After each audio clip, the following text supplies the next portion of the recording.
Агент Бабай, тез арада кылмыскердин мекен-жайын жибердим. Агент Бабай, тез арада.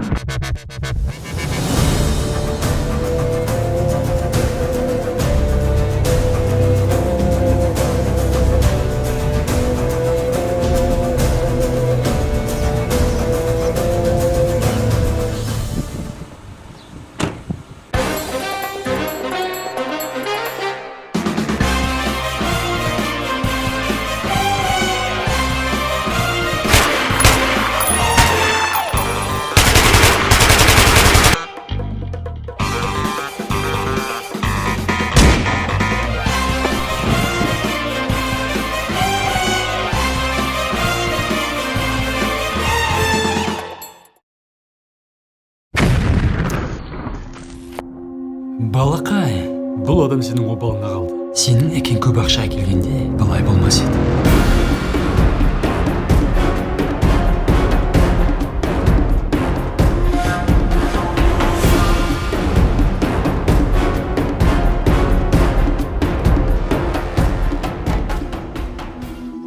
Жаумағайда. Оңай олжа опық жеңіздер деген. Беріле сал бақа. Еңбек етсе қара жерде өз жемісін береді ғой. Ей бақа, жазаң жеңілденеді. Қайтеміз ұрысы ба?